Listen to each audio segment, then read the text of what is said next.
All right, so this is a pretty funny story here, actually. So I did a video about breaking point just like less than 2 weeks ago, I believe, somewhere around there. And it was a video about whether or not Breaking Point's audience was actually right wing. And so we went through some of the polls. They release polls almost every day, maybe on all of the weekdays, maybe, or close to that. And so with the first video that I did, I was hesitant to actually make a video prior to that. I had an opportunity to make a video prior to that because there were some signs that the polls were indicating that they were right wing.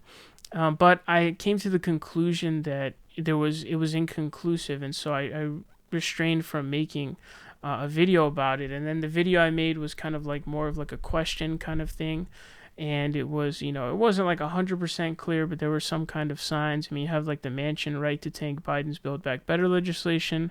56% say yes.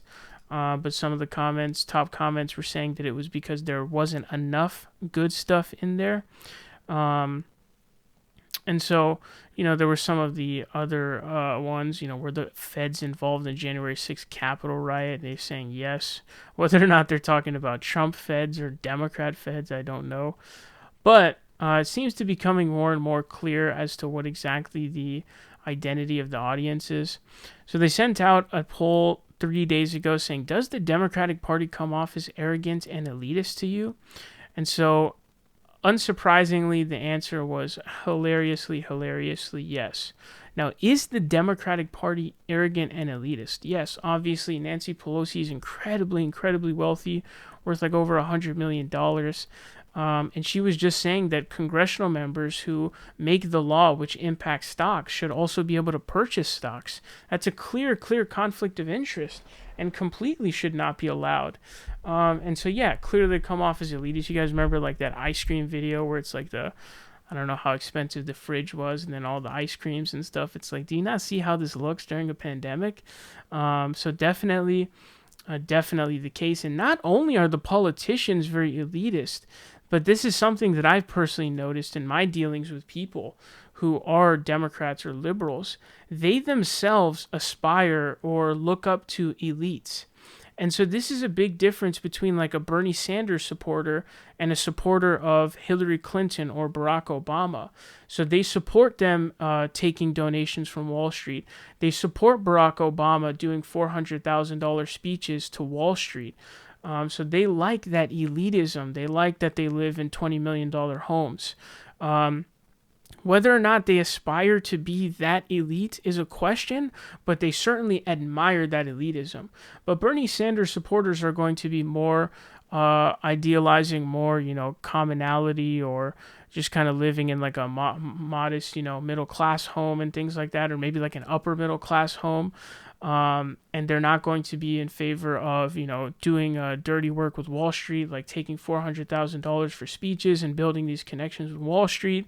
And so what you can see is a lot of liberals like that elitism. And so that's something I've really noticed with my talking with whether it be family members or friends or whatever.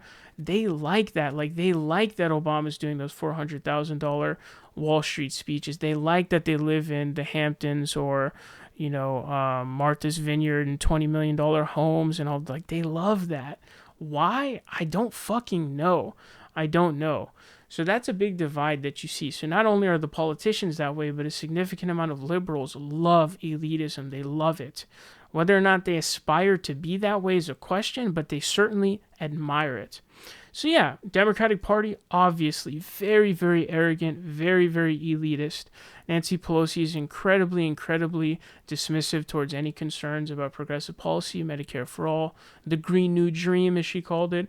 Dianne Feinstein, we've seen like fighting with, climate activists. She can't remember what her name is. Okay, so that's right. Okay, so obviously, yes, they're arrogant, they're elitist.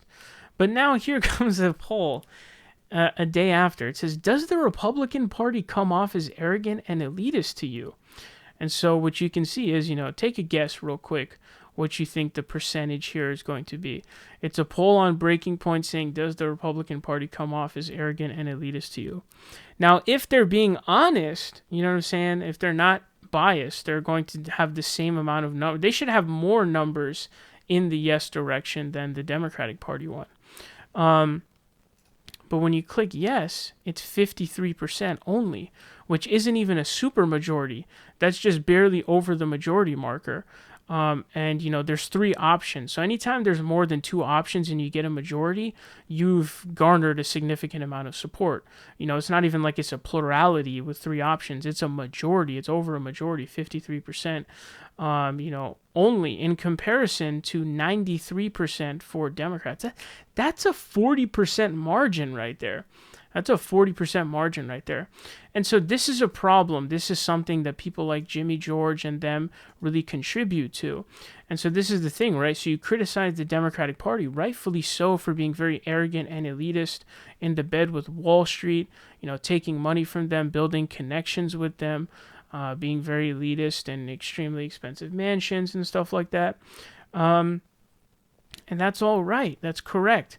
But the same standard, for some reason, does not apply to the Republican Party when the Republicans are way more elitist. The Republicans are the ones who are being funded by, big millionaires, big billionaires. All the politicians are, that way. You see Ted Cruz running to Cancun, and you look at Trump, for example. Trump was a fake, populist. He's shitting in golden toilets and in houses that are completely made of gold. He's incredibly, incredibly wealthy.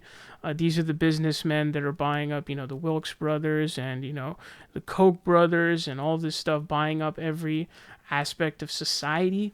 So the idea that these people are not elitist is hilarious. I mean, they're the ones supporting tax cuts for the rich, deregulating Wall Street, deregulating business, empowering rich people to become richer and richer.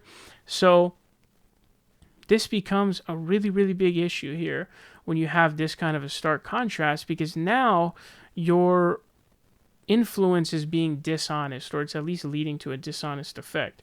So people like Jimmy George, people of those kinds of ilk, are going to impact this in an unfair way, where Democrats are looked at as elitist, which, I would say there's more of a populist aspect of the Democratic Party with like Bernie Sanders and AOC and those people than there is in the Republican Party. I mean, there's nobody who's quote unquote populist. Even people like Trump, no, he was never populist in any way. And so there is no real wing like that in the Republican Party. And so that's the thing, right? So this is the danger of the potential rhetoric that is being used, where it's kind of become misaligned and disingenuous and just false.